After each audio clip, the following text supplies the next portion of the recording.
P T I کا آج سوابی میں پاور شو، جلسے کے لیے 80 فٹ چوڑا اور 40 فٹ اونچا سٹیج تیار۔ لاہور میں جلسے کی اجازت نہ ملنے پر پی ٹی آئی نے پنجاب کے کارکنان کو سوابی پہنچنے کی ہدایت کر دی۔ جلسے سے پی ٹی آئی کے مرکزی اور صوبائی قائدین خطاب کریں گے۔ جلسہ انتظامیہ کے مطابق پنڈال میں 8000 سے زائد کرسیاں لگائی گئیں۔ دوسری جانب پولیس نے احتجاج کرنے پر مہر بانو قریشی، مخدوم زاہد بہار اور دلیر مہر کو گرفتار کر لیا۔ پولیس کے مطابق پی ٹی آئی کارکنان کو دفعہ 144 کی خلاف ورزی پر گرفتار کیا۔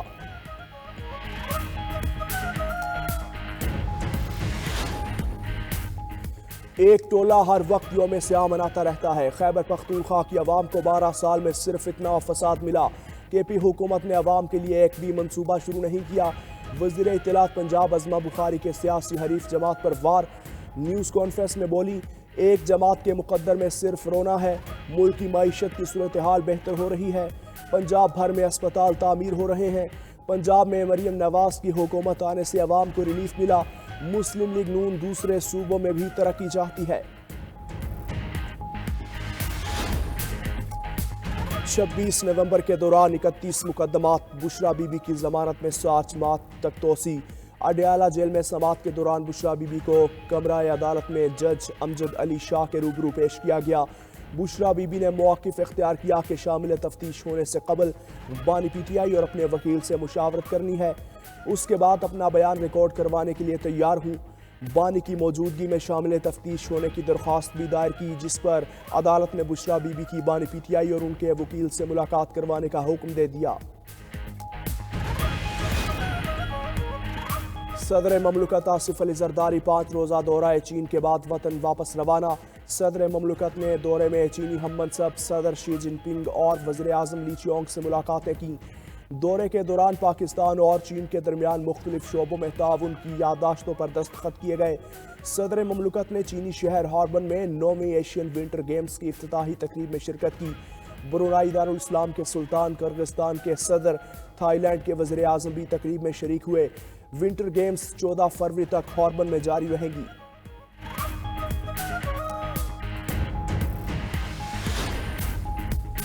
گورنر پنجاب سردار سلیم حیدر سے صومالیہ کے سفیر شیخ نور محمد حسن کی ملاقات۔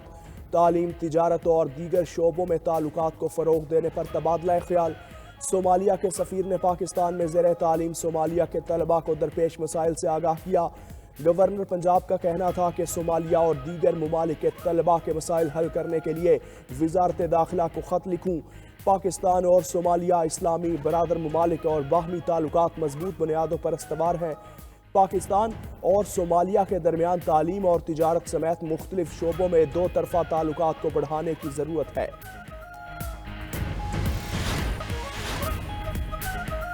کراچی میں ڈمپر نے مزید 3 جانیں لے لی۔ کورنگی ابراہیم حیدری میں تیز رفتار ڈمپر نے موٹر سائیکل سواروں کو کچل ڈالا۔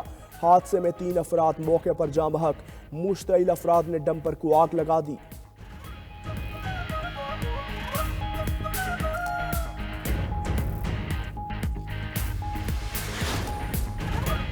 اسلام آباد ہائی کورٹ کا آئندہ ہفتے کے لیے ججز ڈیوٹی روسٹر جاری۔ چیف جسٹس عامر فاروق کی منظوری سے رجسٹرار آفس نے 10 سے 14 فروری تک کا روسٹر جاری کیا۔ آئندہ ہفتے 13 سنگل اور 6 ڈویژن بینچ دستیاب ہوں گے۔ چیف جسٹس عامر فاروق کسی ڈویژن بینچ کا حصہ نہیں ہوں گے۔ چیف جسٹس عامر فاروق سنگل بینچ میں کیسز کی سماعت کریں گے۔ روسٹر کے مطابق پہلا ڈویژن بینچ جسٹس سردار محمد سرفراز ڈوگر اور جسٹس محمد آصف پر مشتمل ہوگا۔ جسٹس محسن اختر کیانی اور جسٹس سردار اعجاز اسحاق خان دوسرے ڈویژن بینچ میں شامل ہوں گے۔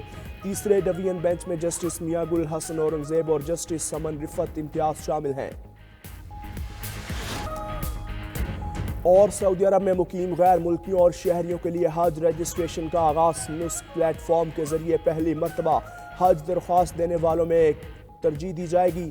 سعودی وزارت حج و عمرہ کا کہنا ہے کہ 104 ممالک کے لیے نسک پلیٹ فارم کے ذریعے ڈائریکٹ حج پیکیجز کی رجسٹریشن کی جا رہی ہے۔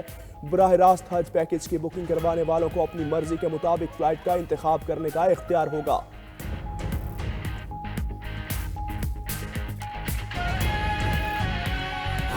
نئے رنگ و روپ میں ڈھلنے کے بعد قذافی اسٹیڈیم میں آج پہلا میچ 3 ملکی ٹورنامنٹ کا پاکستان نیوزی لینڈ میچ سے آغاز۔ شائقین کرکٹ کا جوش و خروش عروج پر پہنچ گیا۔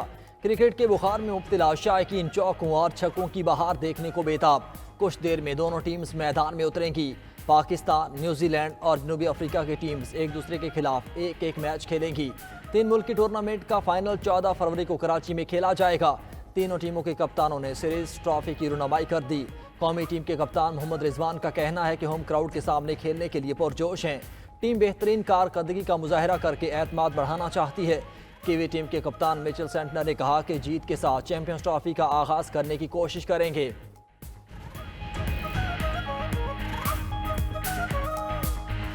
شاندار آتش بازی اور لائٹ شو سے نو تعمیر شدہ قذافی اسٹیڈیم کا افتتاح۔ ہزاروں شائقین کرکٹ نے شاندار تقریب کا لطف اٹھایا۔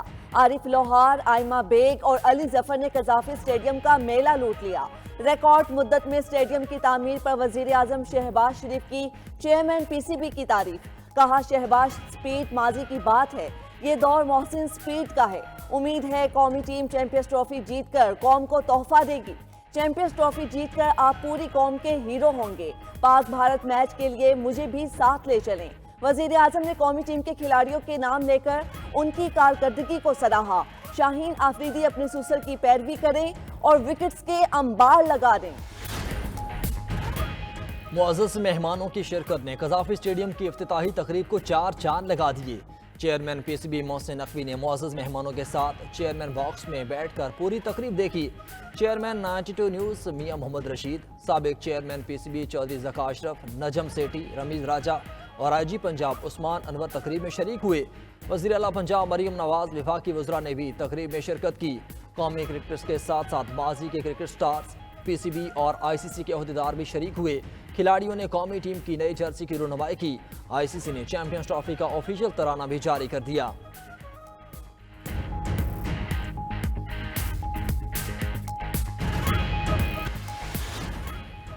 پی ٹی آئی کا آج صوابی میں پاور شو۔ جلسے کے لیے 80 فیٹ چوڑا اور 40 فیٹ اونچا اسٹیج تیار۔ لاہور میں جلسے کی اجازت نہ ملنے پر پی ٹی آئی نے پنجاب کے کارکنان کو صوابی پہنچنے کی ہدایت کر دی۔ جلسے سے پی ٹی آئی کے مرکزی اور صوبائی قائدین خطاب کریں گے۔ جلسہ انتظامیہ کے مطابق پنڈال میں 8000 سے زائد کرسیاں لگائی گئی ہیں۔ سلمان اکرم راجہ کہتے ہیں صوابی جلسے میں پورے ملک سے عوام شرکت کریں گے۔ P T I Khyber Pakhtunkhwa کے صدر جنید اکبر نے کہا ہم اپنا مینڈیٹ واپس لے کر رہیں گے۔ مستقبل میں پانی کی کمی جیسے چیلنجز کا سامنا کرنا پڑ سکتا ہے۔ موسمیاتی تبدیلی ایک اہم اور سنگین مسئلہ ہے۔ پاکستان موسمیاتی تبدیلی سے متاثرہ ممالک میں شامل ہے۔ سینئر وزیر پنجاب مریم اورنگزیب کا لاہور میں موسمیاتی تبدیلی سے متعلق تقریب سے خطاب۔ کہا پنجاب میں موسمیاتی تبدیلی کے مسائل سے نمٹنے کے لیے اقدامات کیے جا رہے ہیں۔ پنجاب میں بھٹوں کی میپنگ کی جا رہی ہے۔ ماحولیاتی آلودگی کا باعث بننے والے بھٹوں کو مسمار کر رہے ہیں۔ ماحول کے تحفظ کے لیے ہنگامی اقدامات کرنا ضروری ہے۔ اینٹوں کے بھٹوں کو جدید ٹیکنالوجی پر منتقل کیا جا رہا ہے۔ بلوچستان کے شمالی علاقوں میں شدید سردی کا راج۔ محکمہ موسمیات نے کوئٹہ، زیارت، چاغی، نوشکی اور جیوب میں بارش اور پہاڑوں پر برف باری کی پیشگوئی کر دی۔ کوئٹہ اور کلات میں درجہ حرارت -1 ڈگری ریکارڈ۔ دیر، سوات، کوہستان، کرم اور وزیرستان میں بھی بارش اور برف باری متوقع۔ کشمیر اور گلگت بلتستان میں مطلع برآلود، برف باری کا امکان۔ ملک کے بیشتر علاقوں میں موسم سرد اور مطلع جزوی ابر آلود ہے۔ اسلام آباد میں پارہ 16، مظفر آباد 6 اور سری نگر میں 13 ڈگری ریکارڈ۔ لاہور میں پارہ 15، پشاور 15 اور کراچی میں 19 ڈگری ریکارڈ کیا گیا۔